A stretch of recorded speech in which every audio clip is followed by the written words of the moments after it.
Hello students, welcome to our channel Scholarly Minds. So आज हम deal करने वाले हैं BPSC 133 comparative government and politics. आज हम इसके कुछ इंपॉर्टेंट क्वेश्चंस डील करेंगे जो आपकी जून एग्जामिनेशन में काफ़ी हेल्पफुल हो सकते हैं। स्टार्ट करने से पहले मैं आपको दो इन्फॉर्मेशन देना चाहूँगी। फर्स्ट कि आप हमारा व्हाट्सएप एंड टेलीग्राम ग्रुप ये आप दोनों ज्वाइन कर लीजिएगा, क्योंकि यहाँ पर आपको रेगुलर क्लास अपडेट्स मिलते रहेंगे।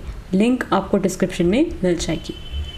सेकंड, अगर किसी भी स्टूडेंट को इस सब्जेक्ट के गेस्ट पेपर्स परचेज करने हो तो वो आ सकते हैं shop.hindustanknowledge.com पर लाइक दिस, एंड यहाँ पे आप सब्जेक्ट को टाइप करके इजीली गेस्ट पेपर्स परचेज कर सकते हैं।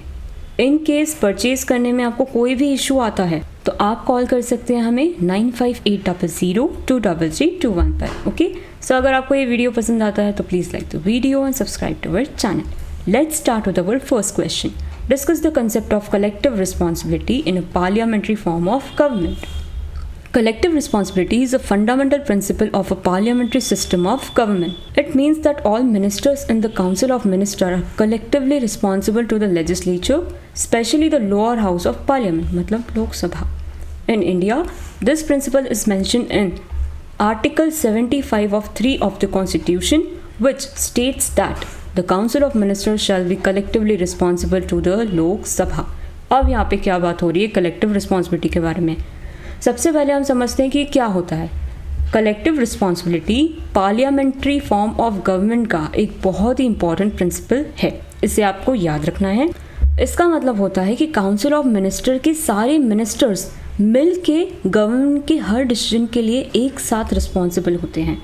यानी अगर गवर्नमेंट ने कोई भी डिसीजंस लिया है, ठीक है, तो सिर्फ PM या फिर कोई एक मिनिस्टर ही रिस्पॉन्सिबल नहीं होगा, वो सारे मिनिस्टर्स इक्वली रिस्पॉन्सिबल होंगे। ठीक है, बस इसका मतलब क्या होता है कलेक्टिव रिस्पॉन्सिबिलिटी। यहाँ पर यही कहा गया है, आप रीड करके देख लीजिएगा। इंडिया में ये प्रिंसिपल कहाँ पे लिखा गया है? आर्टिकल 75 ऑफ 3 में दिया गया है। आर्टिकल 75(3) ये कहता है कि council of ministers collectively Lok Sabha के लिए रिस्पॉन्सिबल होगी। इसका मतलब है कि गवर्नमेंट तब तक ही पावर में रह सकती है जब तक उसके पास लोकसभा का कॉन्फिडेंस मतलब सपोर्ट होता है।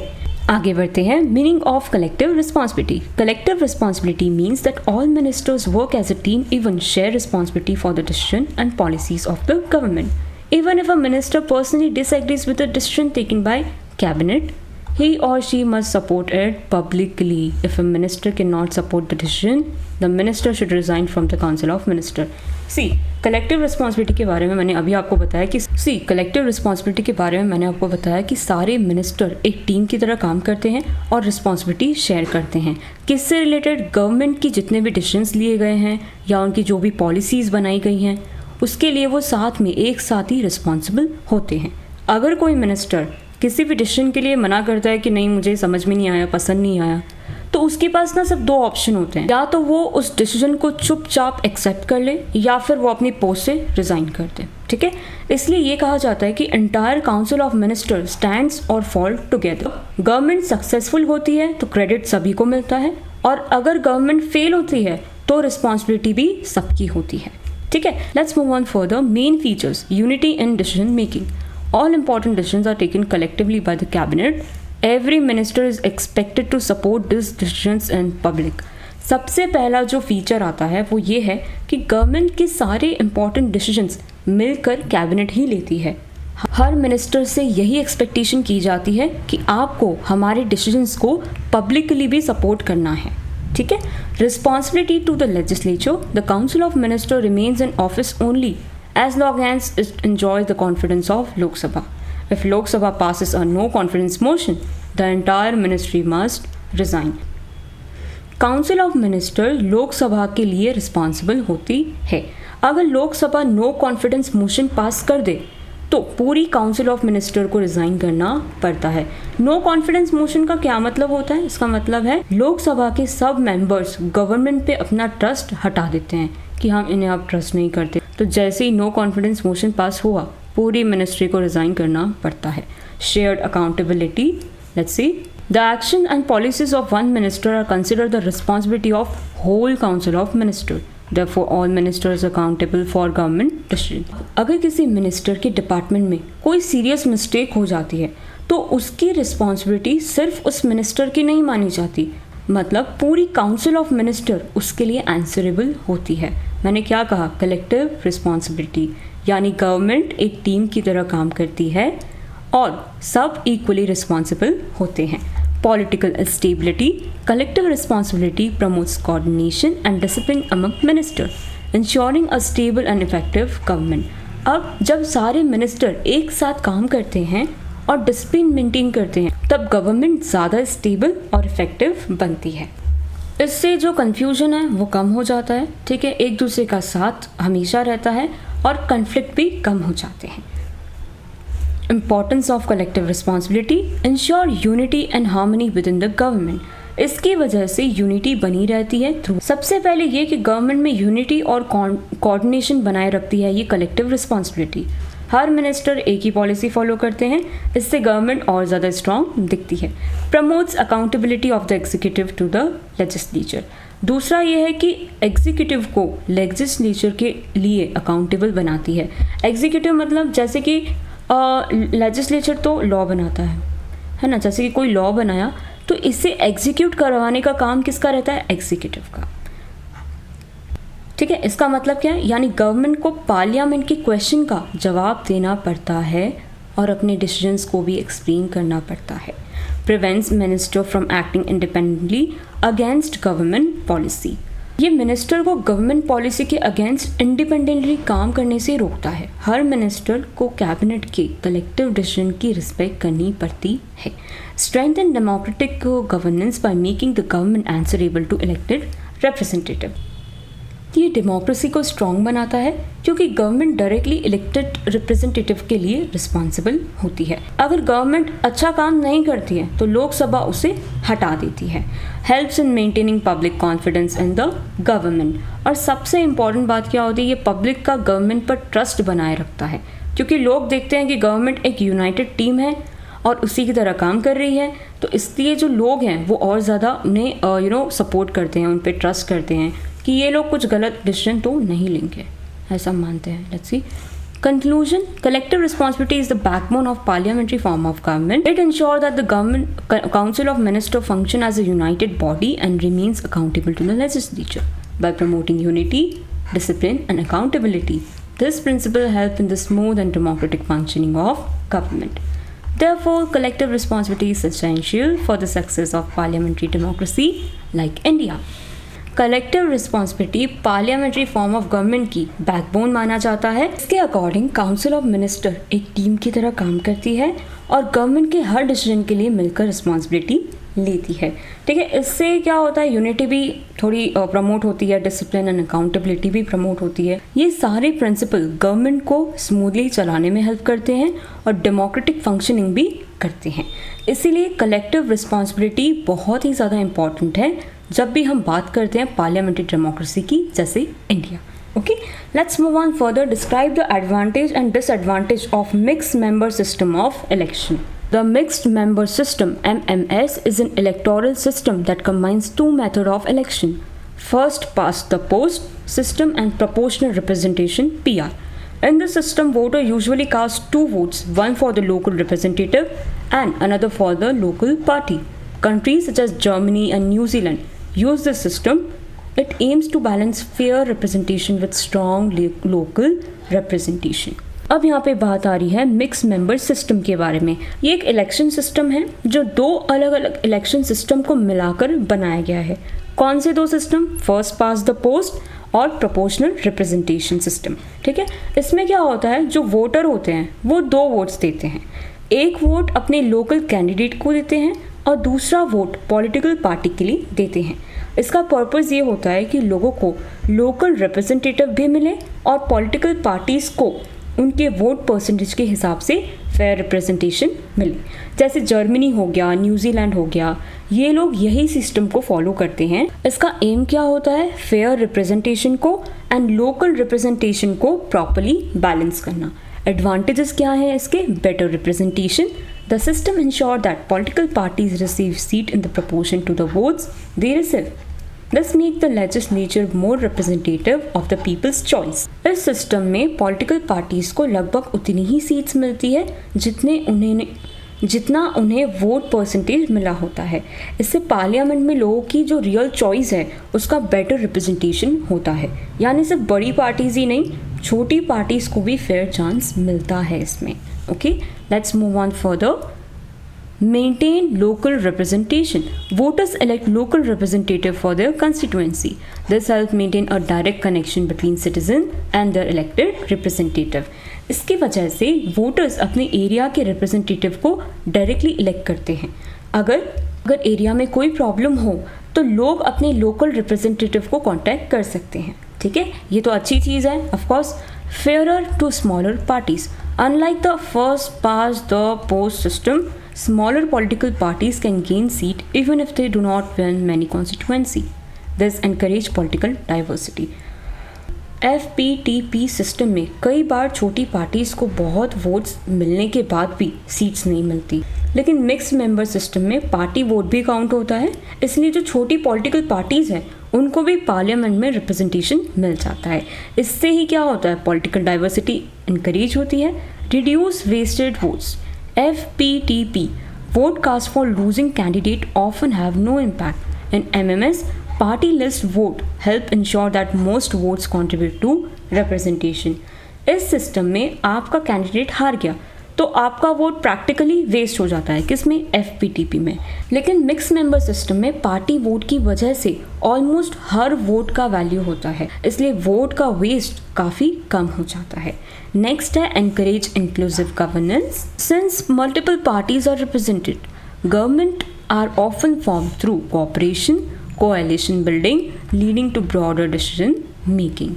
अब इंक्लूसिव गवर्नमेंट की बात यहाँ पे की जा रही है क्योंकि पार्लियामेंट में कई सारी पार्टीज आती है, इसलिए गवर्नमेंट कोऑपरेशन एंड डिस्कशन के थ्रू डिसीजन लेती है। कोएलिशन गवर्नमेंट में अलग अलग ग्रुप्स के भी पार्टिसिपेशन बढ़ जाती है, तो इसकी वजह से जो भी डिसीजन लिया जाता है वो बहुत ही इंक्लूसिव होता है और ब्रॉड लेवल पे डिसीजन बनाए जाते हैं। डिसएडवांटेज क्या है इसके? कॉम्प्लेक्सिटी, काफ़ी कॉम्प्लेक्स सिस्टम है ये। The system is more complicated than simple voting method. Voters may find it difficult to understand the two vote process and seat allocation rule. कि पहले मुझे ये सब समझ में नहीं आता था कि हम किसको वोट दे रहे हैं, क्यों वोट दे रहे हैं, हम जिसे वोट देंगे वो क्या करेगा, तो ये काफ़ी कॉम्प्लिकेटेड होता है, करेक्ट। तो अगर आप बोलोगे कि आपको दो तरह के वोट देने हैं तो जो लोकल लोग हैं उनके लिए थोड़ा सा डिफ़िकल्ट हो सकता है कि ये क्या है, ये किस तरह के रूल है, किसको सीट मिलेगी, कैसे मिलेगी, हमें कैसे वोट करना है, तो ये काफ़ी कॉम्प्लेक्स सिस्टम है।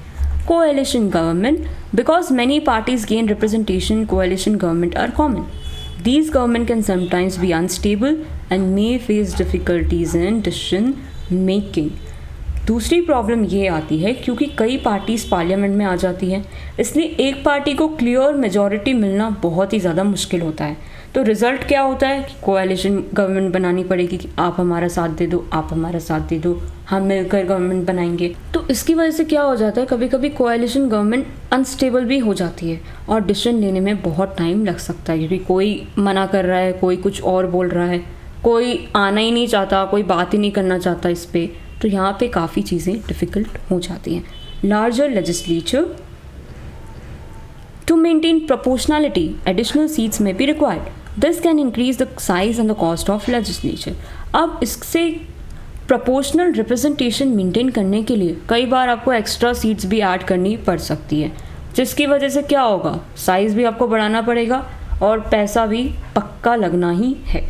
Dual type of representative. There are usually constituency representatives and party list representative. Some people argue that this create two class of elected members with different level of accountability. See, इस system में कुछ लोग representative constituency के through elect होते हैं और कुछ लोग पार्टी लिस्ट के थ्रू आते हैं. इस वजह से लोगों को ये लग सकता है कि दोनों रिप्रेजेंटेटिव की अकाउंटेबिलिटी अलग अलग है. कभी कभी कन्फ्यूजन भी क्रिएट होता है एंड इससे समझ नहीं आता कि किसकी क्या रिस्पॉन्सिबिलिटी है. तो यहाँ पे काफ़ी ज़्यादा कन्फ्यूजन क्रिएट हो सकता है और जो रोल्स एंड रिस्पॉन्सिबिलिटीज़ है वो भी मिक्स हो सकती हैं. Greater influence of political parties. Party leadership often decide the order of candidates on party list. This can increase the power of party leaders and reduce voters' direct influence over some representative. अब क्या बताया जा रहा है कि party list में कई candidates के नाम ऊपर होंगे। ये यूजुअली पार्टी लीडर्स ही डिसाइड करते हैं और इस वजह से जो पार्टी लीडर्स की पावर है वो बढ़ जाती है और वोटर का जो डायरेक्ट कंट्रोल है कुछ रिप्रेजेंटेटिव्स पे वो कम हो जाता है। अब ये तो है ही ना कि अगर मेरे कुछ फेवरेट लोग हैं तो मैं क्या चाहूँगी कि ये लोग सबसे ऊपर होने चाहिए, उन्हीं की पावर भी अच्छी होनी चाहिए, है ना। मैं दूसरों का क्यों सोचूंगी, मैं जो वोटर्स हैं उन्होंने किसको वोट दिया है वो इन्फ्लुएंस थोड़ा कम हो जाएगा, क्योंकि डिसाइड करने वाली कौन, यहाँ पे जो वोटर का इन्फ्लुएंस है वो काफ़ी कम हो जाता है कुछ रिप्रेजेंटेटिव्स के लिए। Conclusion, the mix member system combines the strength of both constituency based and proportional electoral system. It promotes fair representation, reduces wasted votes, and gives opportunities to smaller parties while preserving the local representation. However, it is more complex and may lead to coalition government and greater party control. Therefore, while MMS improve democratic representation and its success depend on proper implementation and voter awareness. Now, mix member system एक modern election system है जो first past the post and proportional representation दोनों को combine करता है। करें, ये fair representation, local representation and smaller parties के लिए अपॉर्चुनिटीज़ और वोट्स की वैल्यू को इम्प्रूव करता है। ठीक है, लेकिन ये सिस्टम थोड़ा सा कॉम्प्लिकेटेड है ना, और coalition government, larger legislature, party leadership के ज़्यादा इन्फ्लुएंस, इसकी वजह से काफ़ी सारे प्रॉब्लम्स क्रिएट होते हैं। लेकिन इस मिक्स मेंबर सिस्टम को बैलेंस इलेक्टोरल सिस्टम भी माना जाता है क्योंकि ये फेयरनेस को प्रमोट करता है एंड लोकल रिप्रेजेंटेशन दोनों को साथ लेकर चलने की कोशिश करता है। ठीक है, so let's move on to next question. Describe the major obstacles for democratic regime in developing countries. Let's see. Democracy is a system of government in which people elect their representative and participate in decision making. Although many developing countries have adopted democracy, they face several challenges that make democratic governance difficult. The major obstacles are discussed below. See, democratic regime का मतलब होता है ऐसी government जहाँ लोग अपने representative को खुद वोट देकर इलेक्ट करते हैं कि हम मोदी जी को सिलेक्ट कर रहे हैं, मोदी जी हमारा देश चलाएंगे। ये क्या किया है, ये डेमोक्रेसी का ही तो साइन है, हमने वोट देकर उन्हें चुना है। हालांकि जो भी डेवलपिंग कंट्रीज़ हैं उन्होंने डेमोक्रेसी अडॉप्ट की है, लेकिन कुछ चैलेंजेस फेस करने पड़ते हैं जिसकी वजह से डेमोक्रेटिक गवर्नेंस डिफ़िकल्ट हो जाती है। कौन सी प्रॉब्लम्स है वो, let's see. Poverty and economic problem, one of the biggest challenges is wide spread poverty. People who struggle to meet their basic needs such as food, education, healthcare often give less attention to. Economic inequality can also lead to concentration of power in the hands of few wealthy individuals, weakening the democratic values. अब जो लोग अपनी basic needs जैसे food हो गया, education हो गया, इन्हीं चीज़ों के लिए स्ट्रगल करते हैं, तब उनका ध्यान पॉलिटिक्स और डेमोक्रेटिक पार्टिसिपेशन पे कम हो जाता है ना। वो इन चीज़ों को देखें या पॉलिटिक्स में पार्टिसिपेट करें, इसलिए उनका जो पार्टिसिपेशन है वो कम हो जाता है। इकोनॉमिक इनइक्वालिटी भी एक प्रॉब्लम है। कभी कभी बहुत अमीर लोग पॉलिटिक्स पर बहुत ही ज़्यादा इन्फ्लुएंस जमा लेते हैं और जो ऑर्डिनरी सिटीज़न हैं उनकी आवाज़ बहुत ही कमज़ोर पड़ जाती है। इसकी वजह से डेमोक्रेसी का जो बैलेंस है वो अफेक्ट होता है। Illiteracy and lack of political awareness in many countries, a large number of people have limited access to internet. Illiteracy makes it difficult for citizens to understand their rights, government policies, and electoral process. As a result, voters may be influenced by false promises, misinformation, and political pressure. लोग educated नहीं होंगे। अब यहाँ पे education पे focus किया गया है कि अगर लोग एजुकेटेड नहीं होंगे तो उन्हें अपने राइट्स, कॉन्स्टिट्यूशन और वोटिंग की इम्पोर्टेंस समझने में मुश्किल आएगी, है ना। उन्हें पता ही नहीं होगा कि क्या है ये सब, क्यों करें हम वोट। करेक्ट। पॉलिटिकल अवेयरनेस की कमी की वजह से लोग इन्फॉर्म डिसीजन नहीं ले पाते। इसीलिए एजुकेशन डेमोक्रेसी को स्ट्रॉन्ग बनाने के लिए बहुत ज़्यादा ज़रूरी है। अब हो सकता है कि कुछ वोटर्स हैं वो फॉल्स प्रॉमिसेस की वजह से किसी से इन्फ्लुएंस हो जाएं, कि कोई आए उन्हें पैसा दे दे और बोले कि हम ही वोट करना, तो ये गलत चीज़ है। और वो मिस इन्फॉर्मेशन से भी इन्फ्लुएंस हो सकते हैं। पॉलिटिकल प्रेशर भी आ सकता है कि कोई धमकी दे के गया कि आप सबको इधर ही वोट करना पड़ेगा वरना हम आपको यहाँ से भगा देंगे। तो ये सारी चीज़ें उनको काफ़ी इन्फ्लुएंस करती है। Corruption is a serious obstacle to democracy. When public officials misuse their power for personal gain, public trust in democratic institution decreases. Corruption affects the fair distribution of resources and weakens the rule of law, making government less effective and accountable. Corruption का मतलब होता है public power का personal benefit के लिए misuse करना। जब government officials या लीडर्स करप्शन करते हैं तो पब्लिक का जो ट्रस्ट है गवर्नमेंट पर वो कम हो जाता है, और करप्शन की वजह से रिसोर्सेज का फेयर डिस्ट्रीब्यूशन भी नहीं हो पाता और डेवलपमेंट और स्लो हो जाता है। ठीक है, इससे भी क्या होता है, डेमोक्रेसी हमारी वीक हो जाती है। Weak institution. Strong institutions such as judiciary, election commission, police, civil services are essential for democracy. In many developing countries, these institutions are weak and influenced by political leaders. This reduces transparency and limits the proper functioning of democratic system. Democracy को successfully चलाने के लिए strong institution बहुत ही ज़्यादा important होते हैं, जैसे कि जुडिशरी हो गया, इलेक्शन कमीशन हो गया, पुलिस हो गया। अगर ये सारे लोग अच्छे से काम करेंगे तो उस डेवलपिंग कंट्री का जो प्रोग्रेस है वो तेज़ी से बढ़ेगा। लेकिन बहुत सी डेवलपिंग कंट्रीज़ में ये इंस्टीट्यूशन काफ़ी वीक है और पॉलिटिकल लीडर से काफ़ी इन्फ्लुएंस होते हैं। जैसे कि अगर कोई भी बड़े इंसान का बेटा, ठीक है, उसने कुछ क्राइम कर दिया तो मुझे इसका एग्जाम्पल देने की ज़रूरत नहीं है कि आगे क्या होता है ना। तो ये चीज़ें होती हैं, डेवलपिंग कंट्रीज़ में ये हो रहा है, हमारे यहाँ तो हो ही रहा है। तो इसकी वजह से ट्रांसपेरेंसी कम हो जाती है और जो डेमोक्रेटिक सिस्टम का प्रॉपर फंक्शनिंग है उस पर भी बहुत असर आता है। Political instability. Frequent changes in government, political conflict and protests can create instability. In some countries, military intervention and authoritarian tendency threaten the democratic rule.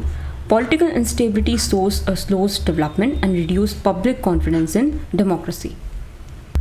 कई बार डेवलपिंग कंट्रीज़ में गवर्नमेंट बार बार चेंज होती रहती है। पॉलिटिकल की लड़ाई झगड़े या कोई प्रोटेस्ट हो गया, दंगे फसाद हो गए या मिलिट्री इंटरवेंशन हो गया, ये सारी चीज़ें देखने को मिलती है। सो इस वजह से जो लॉन्ग टर्म डेवलपमेंट प्लान्स हैं वो कंप्लीट हो ही नहीं पाते। तो पब्लिक का कॉन्फिडेंस जो गवर्नमेंट पे बना रहता है वो और कम हो जाता है कि इनसे तो कुछ नहीं होने वाला और हमारे देश का उद्धार नहीं होगा, हम डेवलप नहीं कर पाएंगे। Social and ethnic division. Developing countries often have diverse communities based on religion, ethnicity, language, or caste.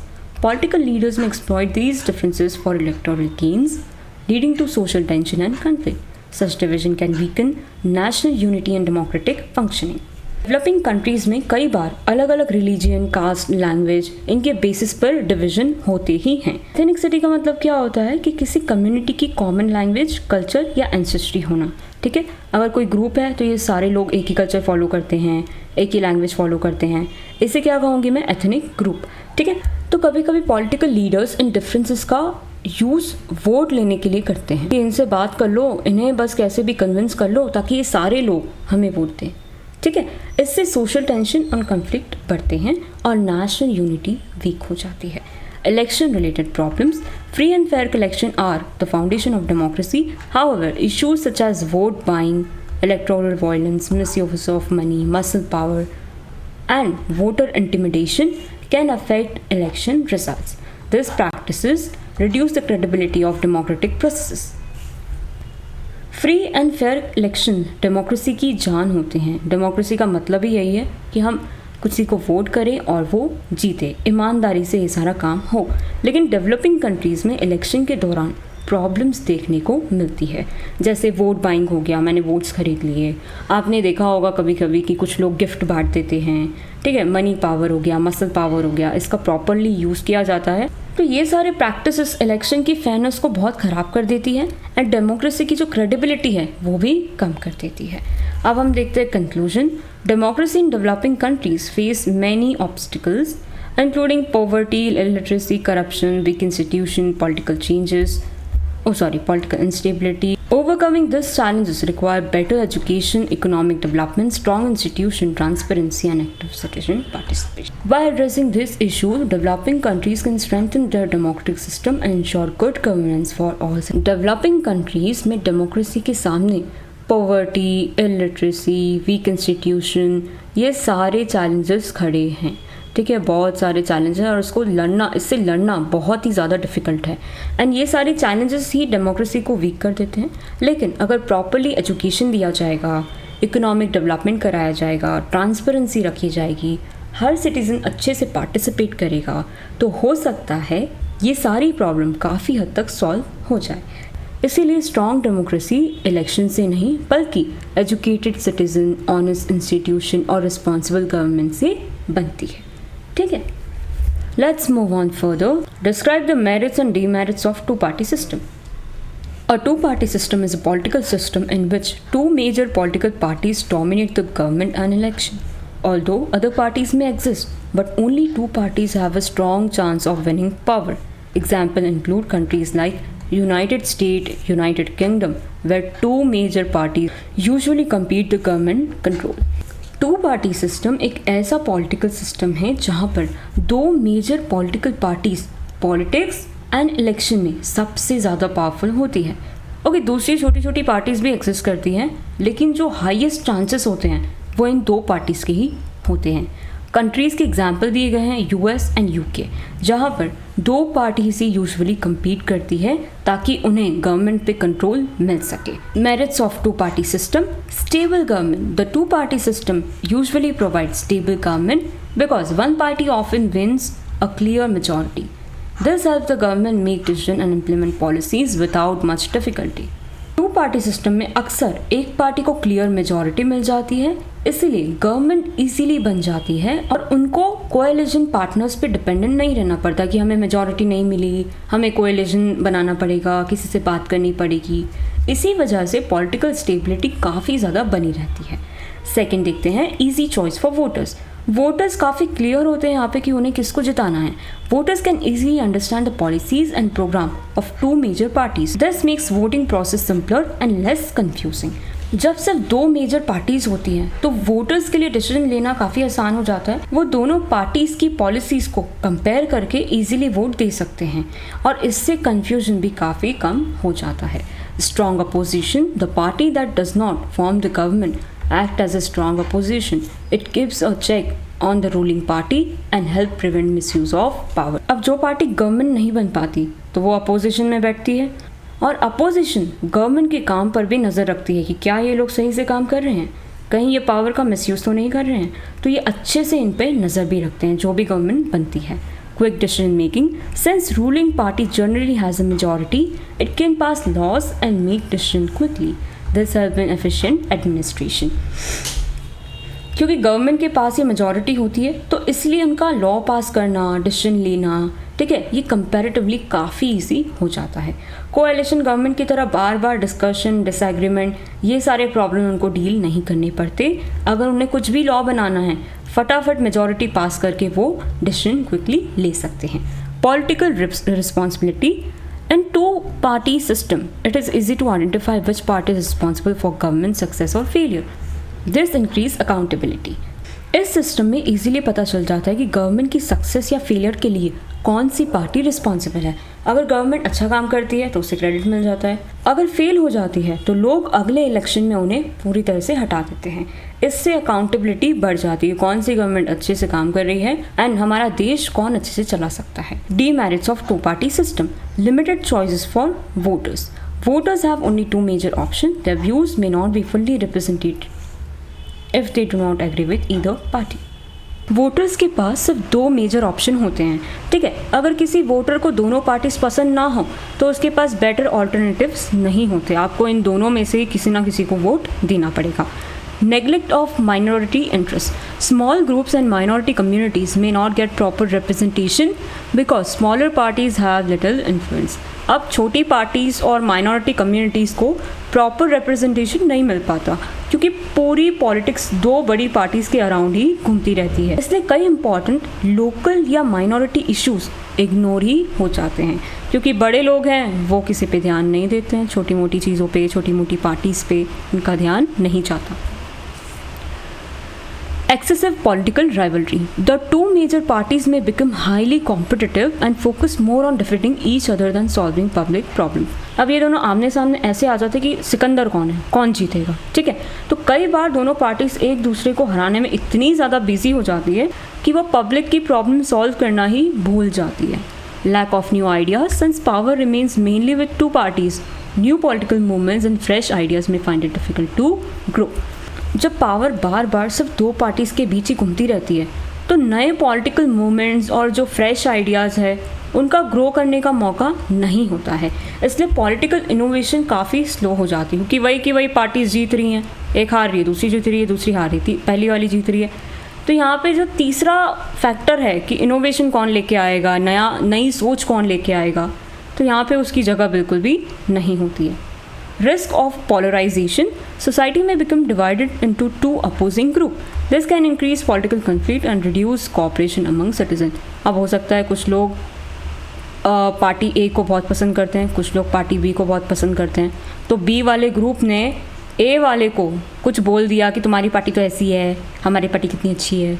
तो यहाँ पे लड़ाई झगड़े बहुत होने के चांसेस होते हैं, ठीक है, क्योंकि यहाँ पे दो ग्रुप तो बट ही चुके हैं, वी ऑल कैन सी, है ना। तो इसकी वजह से जो झगड़े झपाटे हैं वो बहुत बढ़ सकते हैं और लोगों के बीच कोऑपरेशन कम हो सकता है। पोलराइजेशन का मतलब ही यही होता है, ठीक है, कि सोसाइटी का दो अपोजिट ग्रुप्स में बट जाना। Let's see the conclusion. The two-party system has both advantage and disadvantage. It promotes stable government, strong opposition, and easy decision making. However, it limits the voter choice, reduces representation of smaller group, and may create political division. Therefore, while a two-party system can provide stability and efficiency, it must ensure that the interest of all citizens are properly represented. अब two-party system के अपने advantages भी हैं और disadvantage भी हैं। ये stable government, strong opposition, easy decision making तो प्रोवाइड करता ही है, लेकिन साथ में वोटर्स की जो चॉइस है उसको लिमिटेड कर देता है, माइनॉरिटी ग्रुप को रिप्रेजेंटेशन कम मिलता है, पॉलिटिकल पोलराइजेशन का रिस्क बहुत ज़्यादा बढ़ जाता है। इसीलिए टू पार्टी सिस्टम को एफिशिएंट एंड स्टेबल तो माना जाता है, लेकिन इसका सक्सेसफुल होना तभी पॉसिबल है जब दोनों पार्टीज डेमोक्रेसी, पब्लिक वेलफेयर और फेयर कंपटीशन को इम्पोर्टेंस दें, ठीक है। So that's all for today. Thank you so